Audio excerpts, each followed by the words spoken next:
Welcome to Coffee Talk. I'm Nellie Sciutto. And I'm Jill Bandemer. And we're bringing you Coffee Talk brought to you by Telecolon in Palm Beach, Florida, USA. Jill, how are you? I'm good. I'm watching lots of TV. How about you? How are you doing? Same thing. Speaking of watching TV, I have been watching that new series, Hollywood, Ryan Murphy's new series. Have you seen it? Oh my gosh. I watched the whole series. It's good. I have a lot of thoughts on it. It's good. Okay. It's good. I mean, first of all, I watched it and I would watch like 2 or 3 episodes of it because it is addicting and it's beautifully shot and costumes amazing. Yeah, absolutely. Like you feel like you're in like the golden era of Hollywood. But well, you feel like you're in the golden era of Hollywood, and I thoroughly enjoyed it. But it's just interesting the turns that it takes, and I guess that's what keeps it moving. But there's some twists and turns in it that I'm like, I think it's more of a Fantasyland for back then than the reality of back then. Yeah, I read an article about it that was talking about how they have an African-American actress, they have gay actors playing the character. I mean, that's the characters they are playing, and that there's no way in hell they would have made it in Hollywood at the time. No. And that's true. No. I mean, that's true. And it's sad, I but it's true. understand why he would want to show that because, like you said, it's. I mean, we're watching TV. It's a fantasy world, and obviously those people should have been working. Everybody should have been working. Yeah. So that's maybe why he wanted to do it, but it's not a very realistic portrayal.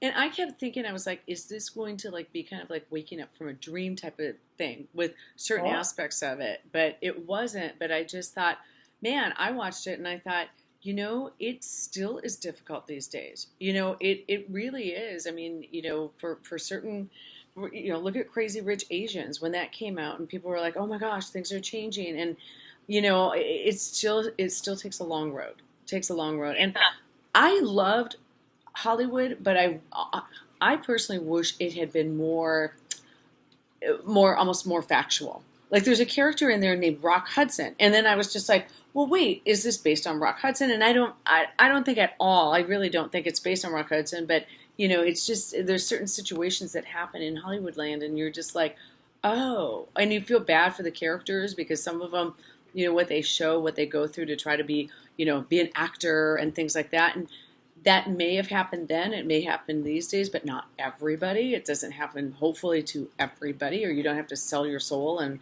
sell yourself out, Well, I understand releasing it now at a time after the Me Too movement, right, or during the Me Too movement. And I do understand that. But I will say, as an actor, I felt a little bit insulted because in the first couple episodes, it's all about the guy who wants to be an actor. He's in the military. He's married. His wife is very mad at him because he's not bringing home the bacon. I think she thought she married this soldier, and he's like, I got to be an actor. And I understand that obsession with it because I was exactly the same way, and I still am. But what I didn't understand was he goes to work at the gas station. Yeah. For Dylan McDermott. Yes. Oh, I love him in this. So good. It's like a dastardly bad guy in it, So good. But it's like a gas station. It's like the pumping station, and it's all about being pumped. Yeah. It's basically, they're selling sex. Yeah. And I will say that bothered me a little bit because it kind of it seems to make a blanket statement that actors during that time couldn't even get a job unless they were sleeping with people. And if they weren't gay, they were becoming gay for the moment, in order to get a job. And I thought that was pushing it. Yeah, I will definitely admit there were parts that made me feel uncomfortable. I just felt so bad for the characters, and I just was like, ew, I don't know. I hope, I don't know if that's actually factual. Because I think like the gas station part, that is factual. Like that did, like people would, say I want to go to Dreamland, and that was the code word for hop in the car and, want to go have some Whatever you want. fun. Yeah, go do whatever, whether you're gay, straight, or otherwise, and I was like, again, I've worked in this business for a long time. I was like, really? Like, I was like, I had no idea about that. I think those are the positive, like, we're not that that was a positive, but it was like learning about that, about that and seeing that and going, oh, okay, isn't that interesting? Just Yeah, learn. you're so right. And I will say, I do love when the extras are lined up and they're clearly shooting at Paramount Studios. Yep. It's obviously Paramount. It's all pink and they're at the gate. And I love that they have the ladies come out and they're like, "Who's next? Who's next? Like, who am I going to pick?" And they're like, "I'll pick you and you and you." And it's funny because everybody's clamoring to be picked to be an extra, and that's all they want. And that is true. That hundreds of people used to line up and they would look at you because think about it. There was no casting with photographs. There was no casting in the office going on or online casting. So you were literally lining up and they would just look at the crowd and be like, "I need a fat guy. I need a skinny girl. I need a, Yeah. they need a variety." And so that's interesting to me. Yeah. And I love Paramount Studios because to me, Paramount just looks like what a studio is supposed to look like.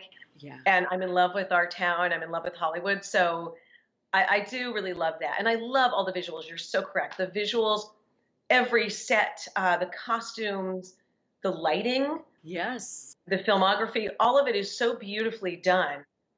I guess I just wish they didn't make that blanket statement. And that's what it feels like to me. I agree. I agree. And they kind of at one point made it almost kind of like, I don't want to spoil it for other people, but it's almost kind of like, and then there's the happily ever after. And it's like, but that's not always the case for some people. And that's not always the case in Hollywood, especially. It's like, it is an ongoing struggle. And Yes. I don't know if this is just a one-time like series or if they may bring it back for another series, or if it, Ryan Murphy is known for American Horror Story. And I guess every Yes. time he brings it back, I think it's like, it's kind of American Horror Story, but then different stories. So maybe he'll do that with Hollywood. It'll be Exactly, which you could do and just bring all different characters in. Yeah. They could do that like Goliath. I love the show Goliath. Yeah. And that's what they've done is they just bring in a whole new set of people and people die. It does end. It does have a one season. Yeah. And then they bring in new characters and the story totally changes. Yeah. I know when I watched it, I had some mixed emotions about it where I just kept thinking, but this isn't real for back then. And it's really sad. Again, it's really sad to say that. And even these days if people have their heart set on a certain race that they want in the lead character, that's what they're going to go with. I mean, I just feel like that's just that's just what they're going to do. So I don't know. It's an interesting show. And believe me, I agree with you. I watched it and I loved it, but I kind of wanted to learn and get more of the Hollywood feel from it. Whereas this was kind of like it went one path that I was just like, but that's not real. Like I just kept being so aware of that's just not the reality of it, especially back then, Yeah. And I guess it's hard for us to say because there's nothing really real about our business. No. It's always in flux and it's always changing and there's always a big surprise and then you read something you're like, "Oh my God, I can't believe that happened." I know. But still here's the deal.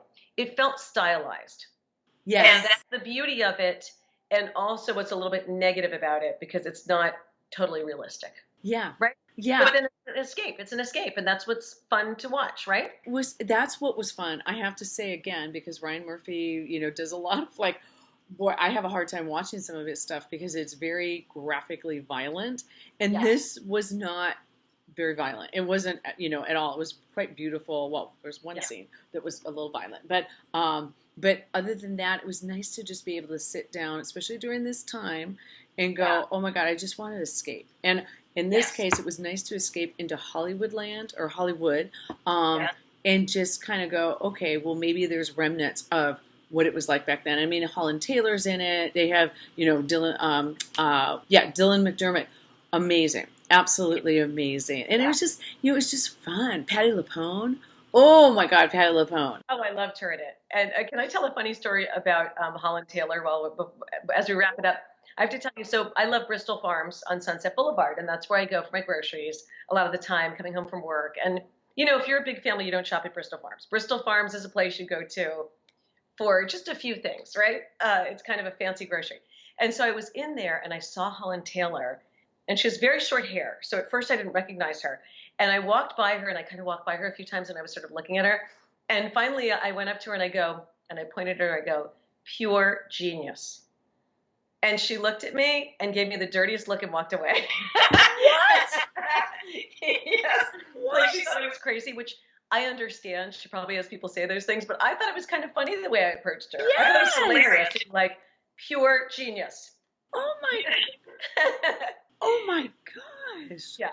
So it was kind of a funny moment, because then I kind of ran out of there with my tail between my legs, feeling like such a, a Hollywood nobody. And she really is, though. Like, I mean, she's been around forever. I loved her part in this. I loved her being in this, and I agree with you. And loved her in 2.5 Men. She's hilarious. She's just hilarious. She is just delightful on camera. Yeah, you're exactly right. I mean, that's the thing, living here in Los Angeles. It's kind of like, you kind of want to say something, and you kind of like, yeah, you don't know how they're going to react to that, or, it's just, but she is pure genius. I didn't say, let me take my picture, or, I just said genius. And I thought that's kind of a compliment, but it was a funny reaction, and probably just because she'd had a long day, and, probably 5 people said the same thing to her in the grocery store.